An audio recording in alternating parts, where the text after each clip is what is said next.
A lot going on in this situation in Sydney. Let's take a look at this. Live coverage right now at Sydney, 2:15 a.m.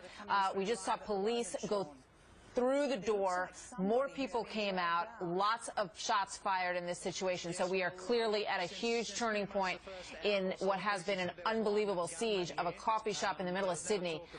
We saw 5 people run out moments ago. It looked to me like at least one other woman ran up the street coming out the door. We don't know about the person who's been holding them all hostage. Let's just listen in for a second here.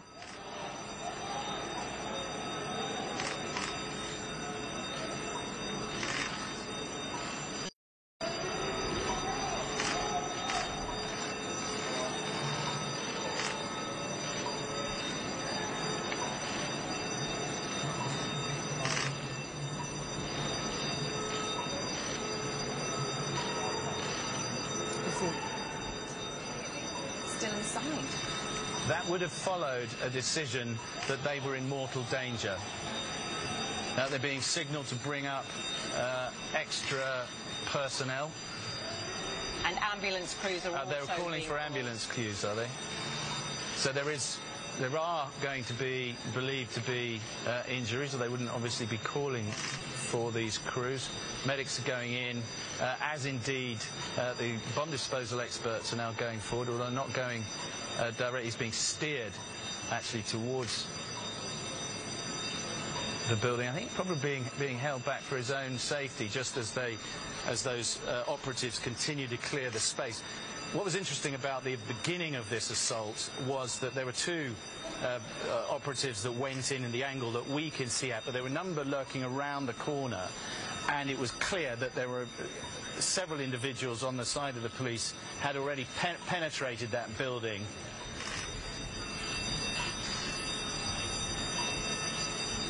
Let's listen in. This is the scene 30 seconds ago at this cafe in central Sydney, where there have been a series of explosions, gunfire, and hostages released or freed or escaped in the last 15 minutes or so.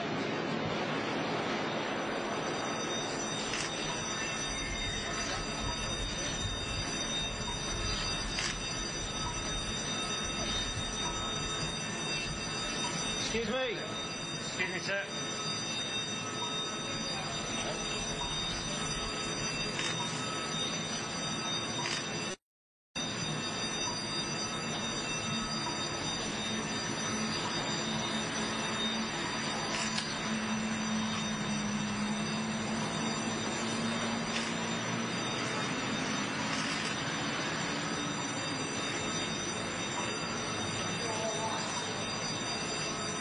Let's just bring you pictures from earlier. This was the scene 15 minutes ago, just outside this cafe.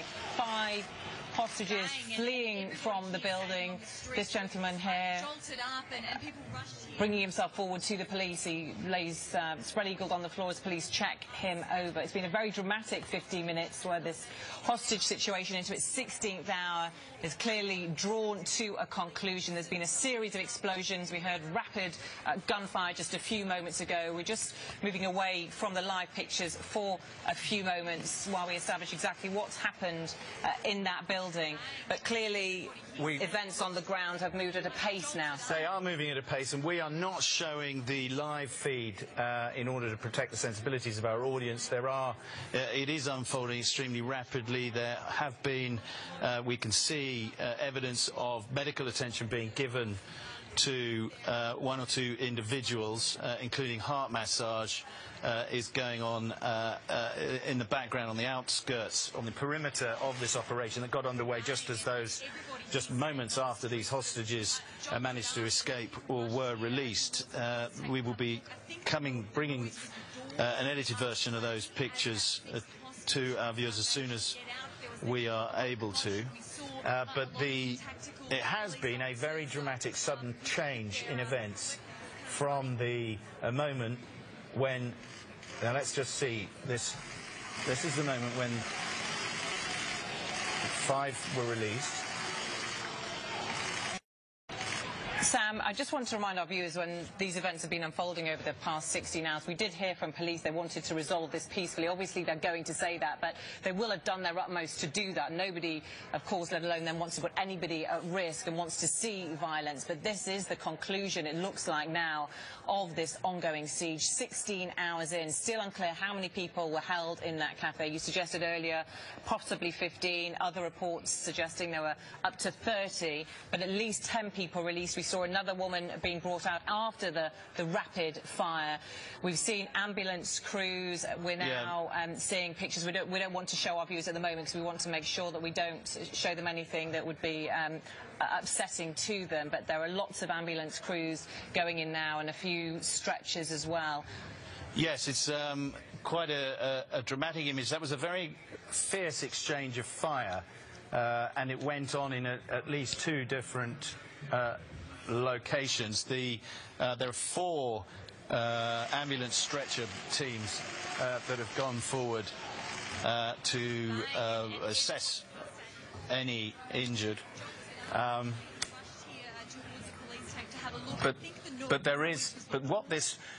How this would have been triggered, though, would be the moment at which the authorities decided that hostages were in mortal danger. They had been going for a negotiated result to this. It was looking as though that was possible, and something would have triggered this violent assault, essentially, by the Australian Special Forces and police on that location. And just to give you an idea of how dramatically that got underway, let's just listen in clear. I'll shut up for a second and we'll listen to how this unfolded.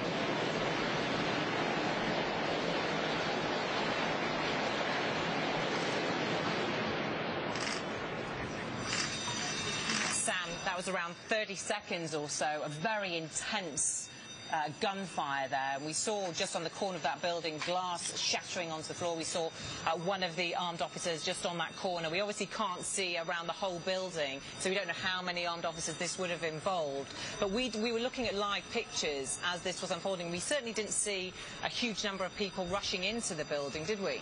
No, but they were there. There's a trooper, an operative in the background there.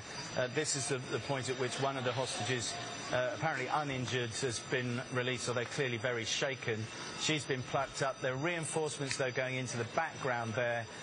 So this isn't the only point of entry being used by the operatives, which will be a mixture probably of counter-terrorism police and Australian SAS or other commandos. And now, of course, we're seeing the movement of injured individuals who are being taken away into ambulances. But what I think is really striking about this is the scale of the gunfire used. Now, of course, once they've decided to go in on a breach like this, it is always going to be going in very hard with the intent to disable or kill the hostage taker, and that would be in response to a mortal threat to hostages. Now, the issue now is, did he have some smaller explosives that he was able to detonate? There's certainly a concern of that. He'd warned, he'd claimed had that, or did he have a much more powerful weapon at his disposal than was assumed to be available? It was assumed he had a pump-action shotgun, which would be no match for a large number of specialist counter-terrorist police. Sam, this is going to have been the hardest decision for these police officers, intelligence officers to take, knowing they're having to go into this building where there are innocent people, those hostages, which they would have known were in there, and there was an armed hostage taker, and they knew there was a risk of injury potentially to those people. We've seen 4 people brought out on stretchers. We don't know the extent of their injuries, but at least 4 people